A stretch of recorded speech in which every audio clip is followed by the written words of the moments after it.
আমি নিজের চোখে মাকে খারাপ কাজ করতে দেখলাম। এই ভিডিওটা পুরো দেখলে নিজেকে ঠিক রাখতে পারবে না। তাই বেশি দেরি না করে চলুন গল্পটা পুরো শোনা যাক। প্রথমে আমার পরিচয়টা দিয়ে দেই। আমি শ্রাবন্তী, থাকি বরিশালে। আমি, বাবা আর মা, এই নিয়ে হচ্ছে আমাদের ছোট সংসার। একদিন পুলিশ এসে লোন খেলাপের দায়ে আমার বাবাকে ধরে নিয়ে গেল। খেলাপি লোনের দায়ে আমার বাবার 10 বছরের জেল হয়। আমাদের বিষয়ে যা সম্পত্তি ছিল সবই ব্যাংক নিয়ে নেয়। মা আর আমি ভাড়া বাসায় এসে উঠি। সামান্য কিছু জমানো টাকায় আমাদের খরচ চলছিল। মা তার এক বান্ধবীর কাছে হাত পাতে টাকার জন্য বান্ধবী মাকে তার বাড়ির কাজ করার বিনিময়ে টাকা দিতে রাজি হয়। মা অগত্যা কাজ করতে রাজি হয়। মার মাসিক বেতন হবে 2000 টাকা। ঘর মোছা, কাপড় ধোয়া থেকে শুরু করে সব কাজই মাকে করতে হতো। মার বান্ধবীটা ভালো ছিল, তাই মাকে বেশি কাজের চাপ দিত না।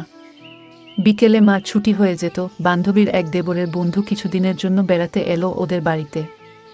এখন থেকে সে এখানে থাকবে কিছুদিন। লোকটির বয়স 30-এর মতো হবে, এখনো বিয়ে করেনি। মাকে সে খুব পছন্দ করল। মায়ের মতো মহিলা ঘরের সব কাজ করছে জেনে সে দুঃখিত হলো। আমি তখন একটা কাজে শহরের বাইরে ছিলাম 2 দিনের জন্য। মার বান্ধবী ও তার স্বামী রাতে বাড়িতে ফিরবে না জানিয়ে দিল মাকে। তখন বাজে বেলা 1টা। মা রান্নাবান্না হয়ে গিয়েছে।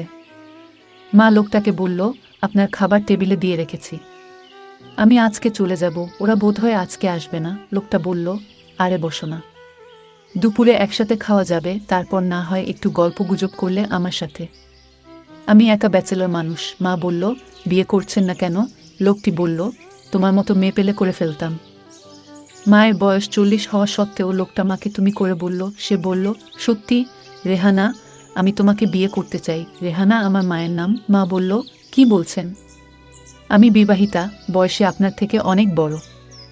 আমার স্বামী জেলে, আমার মেয়ের বয়স 20 বছর। সে বলল, আমি এত শত বুঝি না রেহানা, তোমাকে আমার চাই।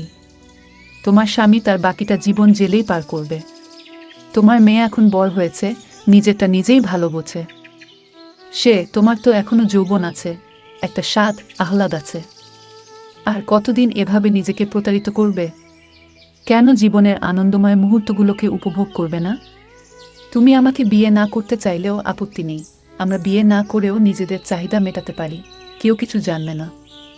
মা ইতস্তত করে কিছু বলতে গিয়েও থেমে গেল। রেহানা, আমি চাইলেই তোমাকে পেতে পারি, কেউ কিছু জানতে পারবে না।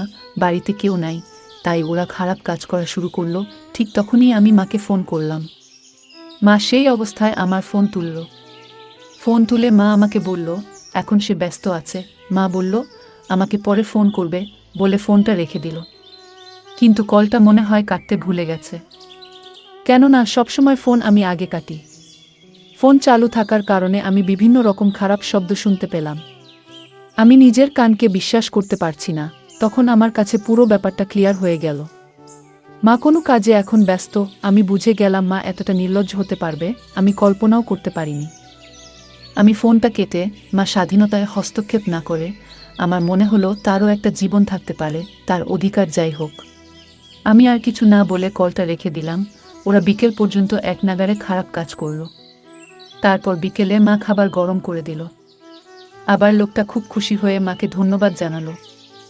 মা সন্ধ্যার দিকে বাড়িতে ফিরল, কিন্তু আমার মনে সবসময় খারাপ চিন্তা হতে থাকে। কোনো কাজ ঠিকমতো করতে পারছি না। তাই আমি পরের দিন বাড়ি ফিরলাম, কিন্তু মা আমাকে দেখে খুশি হলো না। মা বলল, তুই ঠিক আছিস তো? আমি বললাম, হ্যাঁ। মা প্রতিদিন তার বান্ধবীর বাড়িতে কাজে যেত আর ওই লোকটার সাথে খারাপ কাজ করে রাতে বাড়ি আসতো। এইভাবে কেটে গেল কিছুদিন। আর যতদিন যাচ্ছে মার বিলাসিতা দিনে দিনে বাড়ছে।